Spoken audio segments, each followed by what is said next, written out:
49 நாளைக்கு இந்த உலகத்துல தான் சுத்திட்டு இருக்கும். அதுக்கப்புறம் வந்து இது இந்த உலகத்துல இருக்காது. ஈனாக்கு இன்னும் 3 நாள் தான் இருக்கு. அதுக்குள்ள நம்ம கண்டுபிடிச்சாகணும் அப்படின்னு சொல்றாங்க. அதே மாரி இவரு வந்து இந்த பேய் கண்டுபிடிக்கிறதுக்காக கேமரா, லைட் எல்லாமே செட் பண்ணிட்டு இருக்காரு. அப்பதான் வந்து ஒரு விஷயம் சொல்றாரு. என்னன்னு பார்த்தீங்கன்னா, இந்த உயிரோட இருக்கவங்களுக்கும், உயிர் இல்லாத பேய்ங்களுக்குமே வந்து ஒரே உலகம் தான் இருக்கும். நடுவுல வந்து ஒரு கேட் மாரின்னு வச்சுக்கோங்களேன்.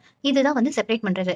இப்போ 2 பேருக்கும் ஒரே ஃப்ரீக்வன்சியா இருக்கும்போது நடுவுல ஒரு ஹோல் மாரி வரும். இந்த ஹோல் வழியா இந்த சைடுல இருக்க உயிரோட இருக்கவங்க பேய வந்து பார்க்கறதுக்கான சான்சஸ் இருக்கு. இப்போ 2 பேருக்கும் ஒரே ஃப்ரீக்வன்சியா இருக்கும்போது இந்த 2 பேருமே இந்த செத்தவங்களும், உயிரோட இருக்கவங்களும் பார்த்துக்க முடியும் அப்படின்ற மாரி இவரு சொல்றாரு. இந்த மாரி ஃப்ரீக்வன்சி இருக்கவங்கள வந்து இந்த பேய்ங்க என்ன பண்ணும்னா, ஈஸியா ஐடென்டிஃபை பண்ணிட்டு அவங்கள அந்த நிழல் உலகத்துக்கு கொண்டு போயிடும் அப்படின்ற மாரி இவரு சொல்றாரு. அதே மாரி இங்கேருந்து புடிச்சிட்டு போற அந்த குழந்தைங்களலாம் வந்து கண்ணு தெரியாம பிளைண்ட் ஆக்கிடும் அந்த பேய். அவங்க வந்து ரொம்ப மோசமானவங்களா, கெட்டவங்களா மாறிடுவாங்க அந்த குழந்தைங்க. இதே மாரி எப்படி இந்த குழந்தைய கண்டுபிடிக்கிறதுன்னு அவங்க அப்பா கேட்கும்போது, அந்த பேய் விடுறவர் என்ன சொல்றான்னு பார்த்தீங்கன்னா, அந்த புடிச்சு வச்சிருக்கோம் இல்லையா, அந்த பேய மொத நம்ம கண்டுபிடிக்கணும். அதுக்கான ரிச்சுவல்ஸ்லாம் பண்ணிட்டு இருப்பாரு. அந்த பேய புடிச்சு நம்ம அதுகிட்ட வந்து பேரும் பேசணும். அப்படி இல்லன்னா வந்து அதுகிட்ட ஃபைட் பண்ணி தான் இந்த குழந்தைய காப்பாத்த முடியும் அப்படின்னு சொல்றாரு. இந்த மாரி வந்து நடக்கும்போது இவருக்கு நெறைய பிரச்சனை நடக்கும். அதுலருந்து அவர் காப்பாத்திக்கிறதுக்கு கையில ஒரு பிரேஸ்லெட் மாரி போட்டுப்பாரு. இந்த கிளாசெட் இருக்கு இல்லையா, அந்த கிளாசெட் முன்னாடி ஒரு கிண்ணம் வச்சு குச்சினால செஞ்ச பொம்மைலாம் வச்சு அதுல நெறைய லைட்லாம் ஏத்தி